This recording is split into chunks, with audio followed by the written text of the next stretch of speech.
ರಾಯಚೂರಿನ ದೇವದುರ್ಗ ತಾಲೂಕಿನ ಸಂಕೇಶ್ವರಾಳ ಗ್ರಾಮದ ಭೂಮಾನಂದ ಹತ್ಯೆ ಪ್ರಕರಣಕ್ಕೆ ಸಂಬಂಧಪಟ್ಟಂತೆ ಆರೋಪಿಗಳಿಗೆ ಕಠಿಣ ಶಿಕ್ಷೆ ವಿಧಿಸುವಂತೆ ಒತ್ತಾಯಗಳು ಮುಂದುವರೆದಿವೆ. ಪ್ರಕರಣದ ಎಲ್ಲ ಆರೋಪಿಗಳನ್ನ ಶೀಘ್ರವಾಗಿ ಬಂಧಿಸಿ ಕಾನೂನಿನ ಅಡಿಯಲ್ಲಿ ಕಠಿಣ ಕ್ರಮ ಕೈಗೊಳ್ಳಬೇಕು ಎಂದು ಎಂಆರ್ಎಚ್ಎಸ್ ಜಿಲ್ಲಾ ಅಧ್ಯಕ್ಷ ಹನುಮಂತಪ್ಪ ಮುನ್ನಾಪುರ ಆಗ್ರಹಿಸಿದ್ದಾರೆ. ದೇವದುರ್ಗ ತಾಲೂಕಿನಲ್ಲಿ ಮಂಗಳವಾರ ದಿನ ಸಾಯಂಕಾಲ 7 ಗಂಟೆಗೆ ನಮ್ಮ ಮಾದಿಗ ಸಮಾಜದ ಯುವಕನಾದ ಭೂಮಾನಂದ ಅಜ್ಜಿನಾಳ್ ಅವರ ಆಡು ಹಗಲೇ ಸಂಕೇಶ್ವರಾಳದಲ್ಲಿ ಬರ್ಬರವಾಗಿ ಕೊಲೆ ಮಾಡಿದ್ದಾರೆ. ಆ ಕೊಲೆಗಡಕರಿಗೆ ಉಗ್ರವಾದ ಶಿಕ್ಷೆ ಆಗಬೇಕು, ಗಲ್ಲು ಶಿಕ್ಷೆ ಆಗಬೇಕು. ಯಾಕಪ್ಪ ಅಂತಂದರೆ ಮುಂದಿನ ದಿನಗಳಲ್ಲಿ ಇಂಥ ಘಟನೆಗಳು ಯಾವುದೇ ತಾಲೂಕು ಯಾವುದೇ ಜಿಲ್ಲಾ ಇಲ್ಲಿ ಆಗಬಾರ್ದು. ಯಾಕಂತಂದರೆ ಡಾಕ್ಟರ್ ಬಾಬಾ ಸಾಹೇಬ್ ಸಂವಿಧಾನ ಬರೆದು ಕೊಟ್ಟಿದ್ದಾರೆ ನಮಗೆ.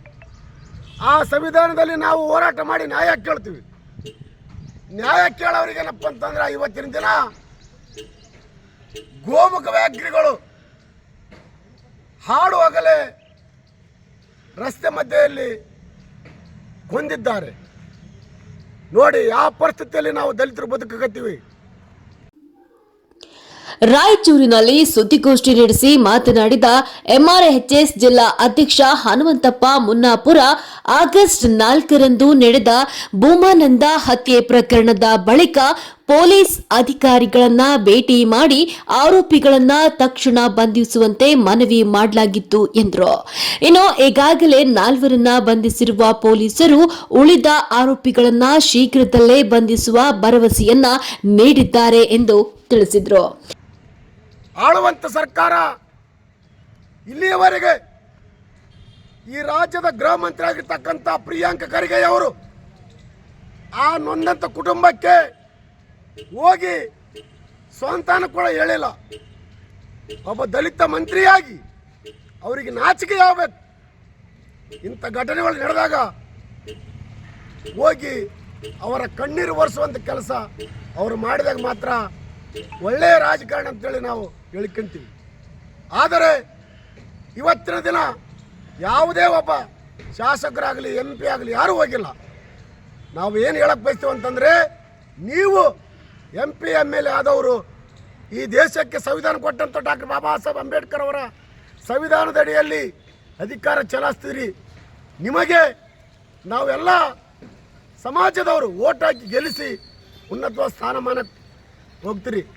ಆದರೆ ಇವತ್ತಿನ ದಿನ ಸೌಜನ್ಯಕ್ಕಾದರೂ ಆ ಕುಟುಂಬಕ್ಕೆ ಮಾತನಾಡುವಂಥ ನೈತಿಕತೆ ನಿಮಗೆ ಇಲ್ಲದಿದ್ದಾಗ ನಾವು ನಮ್ಮ ಶಾಸಕರು, ನಮ್ಮ MPಗಳು, ನಮ್ಮ ಮಂತ್ರಿಗಳು ಅಂತ ಹೇಳಿಕ ನಮಗೆ ಏನು ನೈತಿಕತೆ ಇದೆ?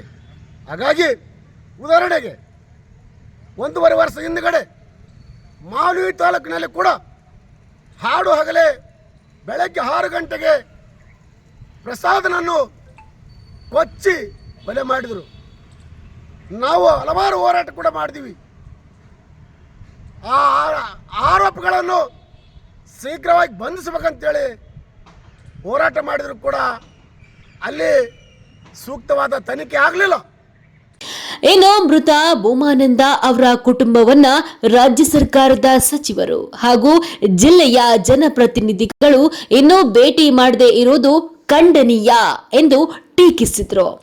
ಸಂತ್ರಸ್ತ ಕುಟುಂಬಕ್ಕೆ ಸರ್ಕಾರ ತಕ್ಷಣ ಪರಿಹಾರ, ಸಾಂತ್ವನ ಹಾಗೂ ನ್ಯಾಯ ಒದಗಿಸಬೇಕು ಎಂದು ಒತ್ತಾಯಿಸಿದರು.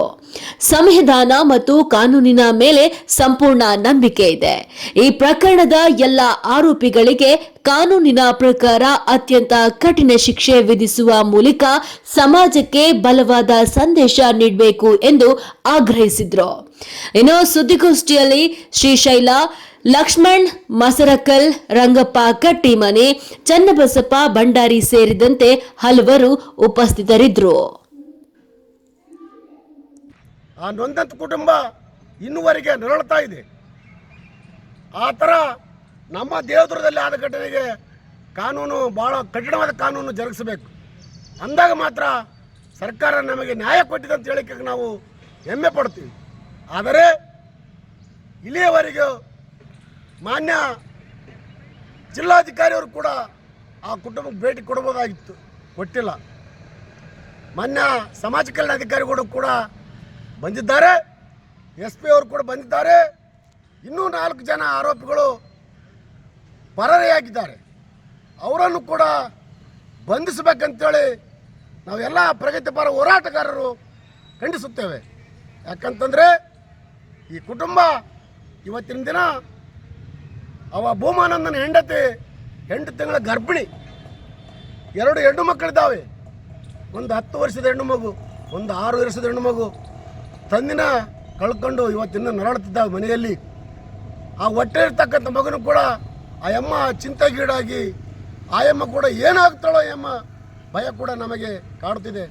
ಹಾಗಾಗಿ ಜಿಲ್ಲಾಡಳಿತ ಇಂಥ ಗೋಮುಖ ವ್ಯಾಘ್ರಿಗಳನ್ನು, ಕೊಲೆಗಡಕರನ್ನು ಉಗ್ರವಾದ ಶಿಕ್ಷೆ ನೀಡಿ ಅವರಿಗೆ ಗಲ್ಲಿಗೇರಿಸುವಂಥ ಕಾನೂನು ಈ ರಾಜ್ಯದಲ್ಲಿ, ಈ ದೇಶದಲ್ಲಿ ಜಾರಿ ಆಗ್ಬೇಕಂತೇಳಿ ನಾವು ಮಾಧ್ಯಮ ಮೂಲಕ ಕೇಳಿಕೊಳ್ತಿದ್ದೀವಿ.